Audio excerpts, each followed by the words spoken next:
Jadi karena undang-undang dasarnya itu manusia tidak berdaya. Bahkan semua termasuk nabi, termasuk malaikat pun, jin pun, iblis pun tidak berdaya. Kan gitu ya. Sementara manusia tiap hari kita sekarang menghadapi tantangan, problem, ancaman segala macam yang makin lama makin tidak mampu kita antisipasi karena kita tetap tidak berdaya. Meskipun kita bisa mencari ilmu, bisa penelitian, tapi tetap posisi kita dalam undang-undang kehidupan itu adalah tidak berdaya. Maka terus kita kan mendangak, Mas, menengada. Nah, di atas itu ada tiga lapisan langit.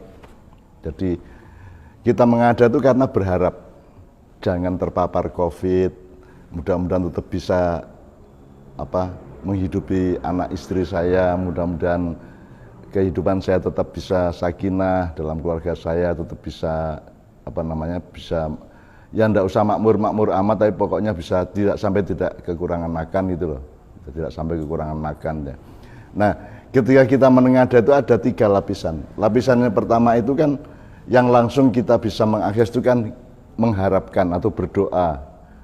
Nah, berdoa atau berharap itu kan posisinya kan kita berada pada ketiadaan menuju keadaan, pada posisi tidak ada menjadi ada posisi belum tercapai memohon untuk tercapai kan itu.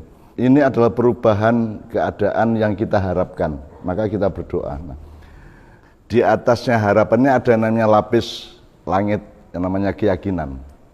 Tetapi untuk tercapai, untuk ada dari tidak ada, untuk selamat dari tidak selamat itu letaknya tidak di keyakinan, letaknya di atasnya lagi, di lapisan langit yang ketiga, yaitu pepesten kalau bahasa Jawa, kepastian, keniscayaan dari kuasa Allah dan daya Allah gitu ya. Nah di sini letak bahayanya kita.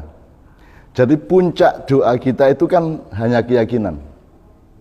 Tetapi keyakinan itu akan terjadi apa tidak kan letaknya kan di wilayahnya Allah. Kan gitu. Nah, jadi kita itu hanya bisa sampai ke langit keyakinan. Jadi kita berdoa mengharapkan sesuatu dengan keyakinan bahwa Allah merahmati kita, bahwa Allah Maha Sayang, Maha Penyayang, Maha Pengasih, Maha Pengampun dan seterusnya, sehingga ada kans untuk kita mencapai sesuatu yang kita harapkan. Jadi nanti posisinya kita sampai ke langit keyakinan, terus Allah turun dengan pepestennya. Nah, di situ nanti ada birokrasi, ada verifikasi dari Allah sendiri yang kita tidak tahu. Nah, kebanyakan kita itu, teman-teman sekalian, kita itu kadang-kadang terpeleset. Saking yakinnya terus kita memastikan. Sebenarnya itu belum kepastian. Misalnya, loh saya selawatan kok, saya berzikir kok, saya sholat rajin kok, saya pasti dilindungi Tuhan. Ya. Nah, sekarang coba dirasakan di dalam rasa atau perasaan terdalammu.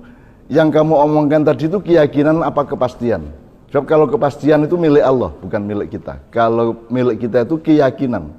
Dan itu memang jaraknya bisa sangat tipis. Jadi ketika seseorang ngomong, oh enggak apa-apa COVID, saya selawatan kok. Saya punya hak prerogatif dari Allah karena saya selawatan kok. Rasulullah kan, kalau dekat sama Rasulullah kan diselamatkan oleh Allah dan seterusnya. Ya iya itu harapan namanya. Dan kita yakini itu. Tapi itu bukan pepesten, bukan kepastian. Nah, seringkali kita itu di dalam diri kita kebablasan untuk menyangka bahwa keyakinan kita itu sama dengan kepastian dari Allah.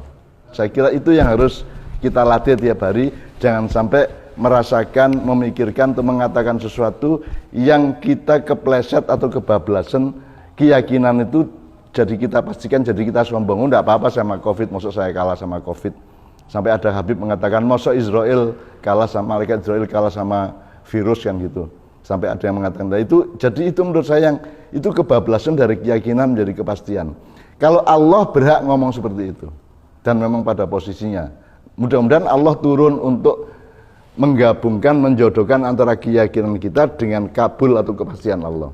Tapi kan yang menentukan terkabul apa tidak kan bukan kita. Kita hanya bisa memohon dan meyakini, tapi tidak bisa memastikan. Nah, jadi tolong kita semua selalu memverifikasi rasa dan batin kita supaya kita tidak kebablasan atau keteladuk atau terpeleset untuk memperlakukan keyakinan itu yang merupakan puncak harapan sebagai kepastian. Karena kepastian itu kan langitnya di atas, yang kita itu sama dengan malaikat Jibril tidak bisa sampai ke Sidratul Muntaha, Rasulullah bisa sampai ke sana. Itu kan juga kan bukan karena Rasulullah hebat sehingga bisa sampai ke Sidratul Muntaha. Itu karena Allah memperkenankan Rasulullah bisa sampai ke lapisan, ke garis pamungkas atau Sidratul Muntaha itu, sementara Jibril tidak boleh naik sampai ke sana. Itu kan bukan soal dayanya Muhammad dan Jibril. Itu kan bukan Jibril tidak berdaya, itu kan izin Allah, kehendak Allah, perintah Allah, semaunya Allah. Jadi kita jangan ngendas-ndasi Allah. Jangan mengklaim seolah-olah kita ini bisa memastikan sesuatu. Jadi kita tetap berada pada posisi mengharapkan, paling puncak itu meyakini. Ya, meyakini tapi jangan sampai memastikan.